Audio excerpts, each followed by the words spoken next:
Hey water signs, Cancer, Scorpio, Pisces, your August tarot reading is ready. I'm Eleanor and welcome to Pink Pearl Tarot. Welcome if you're new, and if you're not, real quick, yes, I have condensed the readings into element, so there are only 4 videos instead of 12 each month. I'm just going to experiment with it while I'm working 50 hours a week, and hopefully they will still resonate. Hopefully they'll still give you lots of information. They might actually be longer than the 12 ones because I had more time to put it together. So your theme for August is defend, represented by the Scorpion. So this is all water signs, but Scorpio, you are represented prominently here. This is a time of mounting a resistance to something, of protecting your boundaries, standing up for something, or standing stronger in one of your beliefs, standing on business, as they say. You're embodying a guardian-like energy this month, and although what that looks like could play out differently for each one of you, this is definitely, it's not about picking fights, being aggressive, or looking for trouble, but more about acting when it's the right time, when enough is enough.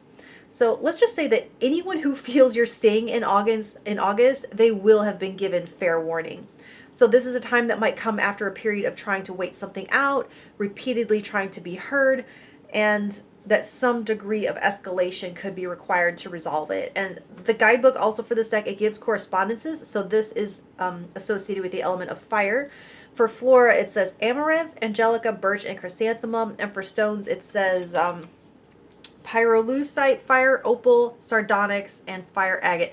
I don't know what fire opal is, but I suddenly want it. So I have pulled an Art of War card for each one of the signs. So I'm not going to read the actual part from Sun Tzu's book. It's a little bit like dry and weird and that doesn't make sense. But for Cancer, you have evolution, not revolution.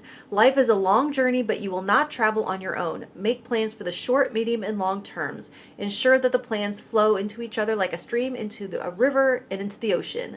Get the process right and the rewards will flow. And here's the actual excerpt from the Art of War. I hope I said Sun Tzu properly. I didn't say Lao Tzu. I always get those mixed up.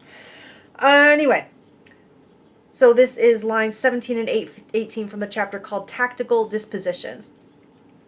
So I feel like this is referring to an incremental approach to your situation. It suggests that you might not find any handy bypasses and that going 0 to 60 could backfire. There's something to be said for how sometimes gradual change can go unnoticed, right? I mean, nefarious forces use that all the time, so it's your turn to try to use it for good. Use it for the light. Also, a difficult thing to do might be to not dismiss the small things, those initial little forms of opposition, because they aren't satisfying to our sense of balance or justice. They seem kind of pointless because they aren't the thing that's going to tip the balance. They aren't the thing that's going to work or be the win. But that's the thing about a process. Each step has to be completed in order to move on to the next one. And this is a process. So for Scorpio, you have learn to tell good advice from bad. Advice is freely available to us every day, all day. How you deal with it is all on you and no one else. The key decisions are yours to make. In order to withstand the ups and downs of life, it is essential that you learn how to tell good advice from bad in order to find peace instead of peril. And this comes from, let's see, line 20 of the chapter called Waging War. So discernment is prominently featured for you this month, and especially in this world where it's gone beyond, it's so much further than a wealth of useful information to it's become a universe of information, of partial information, anecdotal information, conflicting information, corporate sponsored information, AI generated information, misinformation, lies, opinions, advertising. You'll need to call on your keen fact-checking skills. And actually, I just heard there's a course that you can take in that. Anyway, but also your intuition, not your fear or your filters, but your actual intuition. So how to do that, that's another thing. I am hearing somatics, if that means anything. So, you know, it's like follow the money, question the intentions, research the source, all of that super fun and exciting stuff that we all totally have time to do.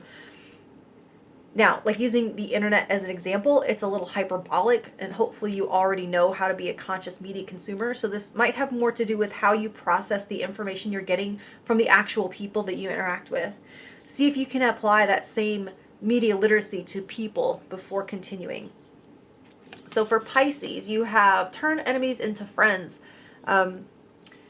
When someone is aggressive and in your face, stay calm, watch and learn. They might simply want to be heard, and the more they say, the more they educate you about their problem. Don't shout back or walk away. Stay silent and listen. You might be able to find a solution for them, thus turning a perceived enemy into an ally, a rare and precious skill.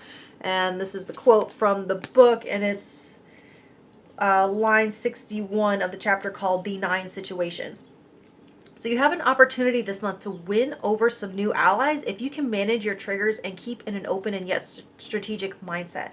While it might seem intuitive to simply oppose, resist by pushing back, they're actually suggesting here that there's something to be gained by redirecting the force. So there's this old 90s movie called PCU. I seriously doubt it's aged well, but there's these people having some angry protest, right? And these people wanting to have a house party, and they get them to go away from their house by infiltrating. Why they have someone just come up and start protesting with them, and then suddenly she's singing Kumbaya and skipping away, and they all start singing with her and they follow her away. So it's like there's a way to sync up and then lead them off your path.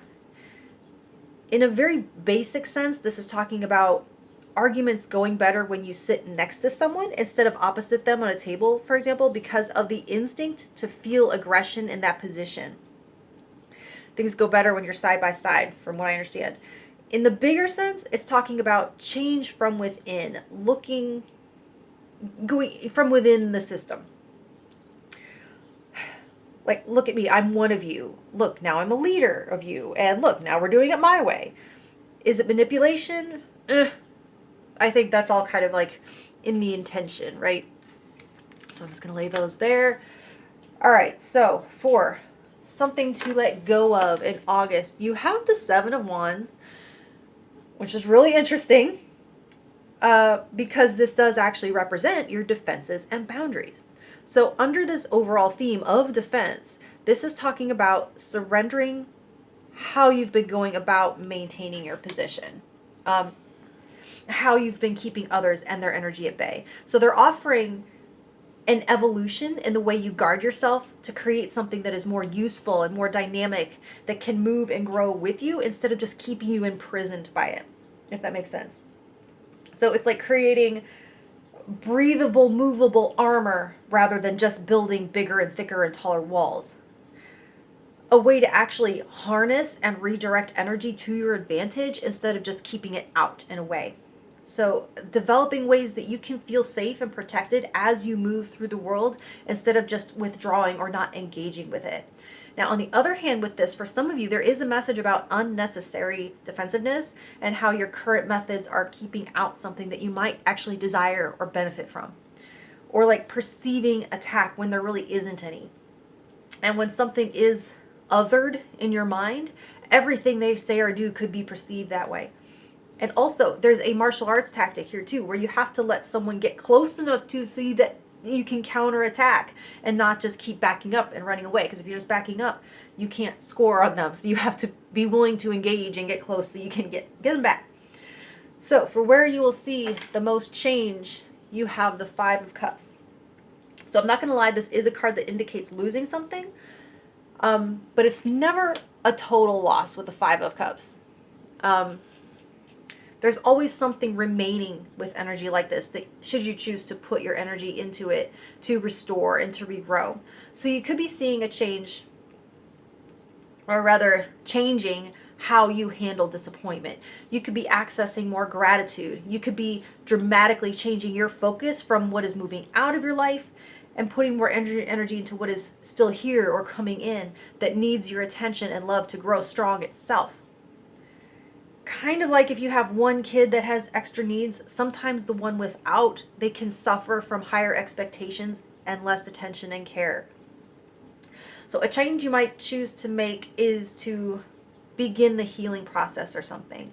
I don't get the impression that it is super, super heavy though. It's like grief would be a different card. 3 of Swords indicates grief. This is more of a letdown that creates a change in your focus to something that you actually can control or depend on or have hope for. For some of you, it might just be as simple as letting something go, to be honest. So for your biggest obstacle, you have the 4 of Pentacles. So yeah, holding on too tightly to something that really fits here. This is It's the old fist in the cookie jar scenario where in order to get your hand free, you have to drop the cookie.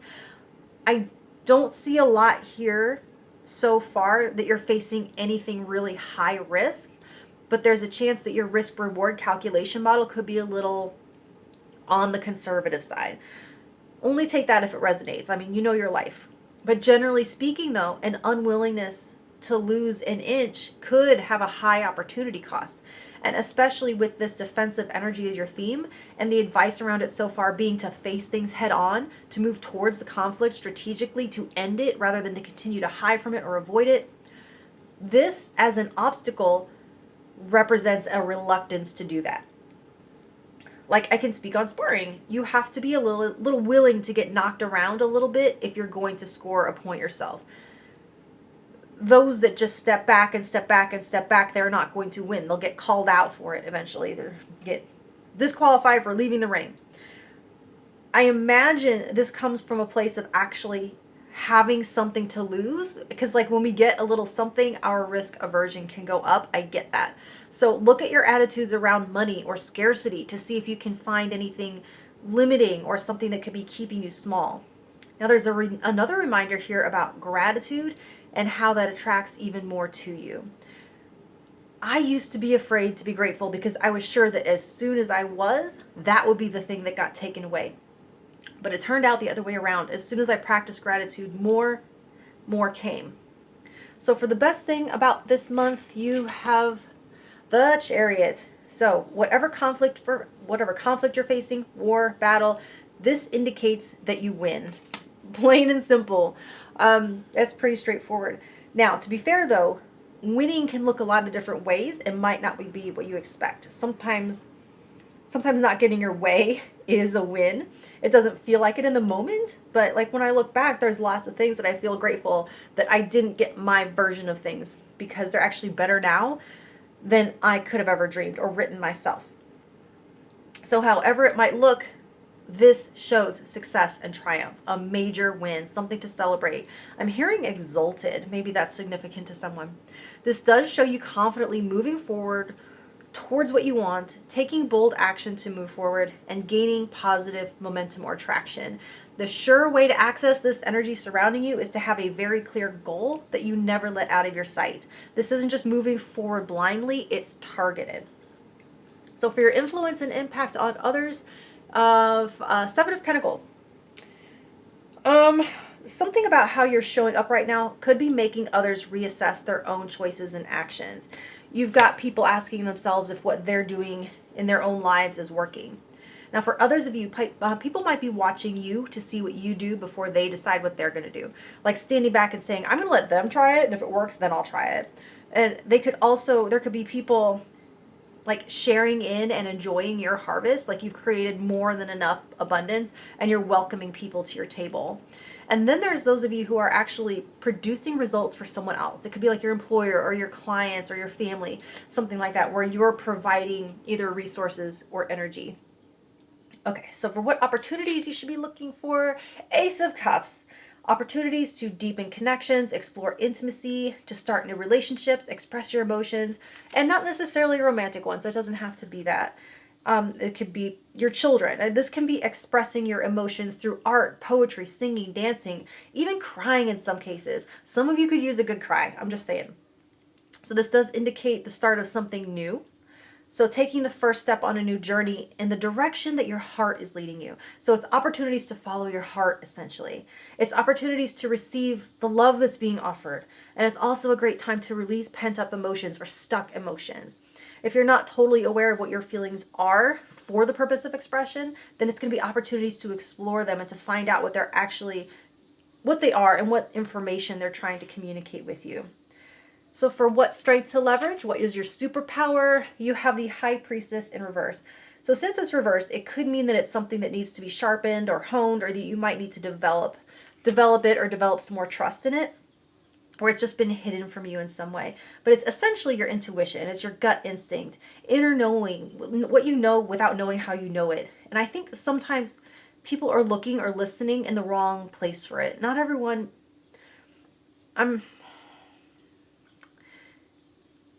I think the body is an overlooked place to get information from your divine connection. Or it might be looking for things out there, like signs and synchronicities or voices or whatever. But the body is the interface between the worlds. So information could come through somatic experiences. So if you don't already have a good way to tune in, experiment with that if it sounds interesting. Now for some, it could be a little bit different because sometimes the High Priestess in reverse, it can be a card of demystification. So it can be the ability to bring clarity to something that's hidden, to make things make sense, or to put things into terms that people can understand. And then there's those of you who can see beyond other people's masks instantly, where some people might need time for someone to reveal their true self. You might be able to see as clear as day who they are just on the surface. Like what's real and what's fake could be blatantly obvious to you right now. So for finally your self-care directive, you have the Six of Pentacles. So this is the exact opposite of that Four of Pentacles as your obstacle. This is getting outside of yourself.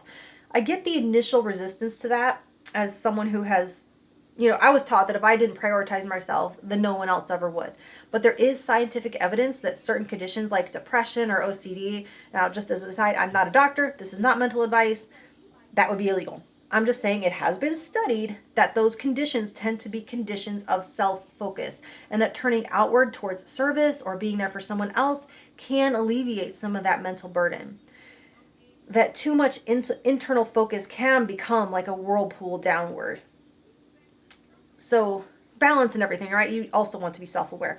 So this is suggesting participation in the world of some kind, volunteering, which can not only connect us to gratitude and perspective, but it feels good to do for others. Not to be overrun with expectations and no boundaries, but when we choose to, it can be a gift that gives back. It can be generosity that creates good karma that could pay you back in the future when you need it most, or at least expect it. It's being part of the solution rather than the problem, whatever that means in your situation. The final thing here is how some of us can forget that taking care of our community is actually self-care. I know that's not what we're taught, and obviously that can go too far when we're people-pleasing ourselves into oblivion, but your community is a resource that takes care of you. It's a circular system that you are not separate from. So it's just like taking care of your home environment or taking care of the planet that is your life support system is self-care. So that's what I have for you, water signs. Much love, and I'll talk to you next month. Thank you.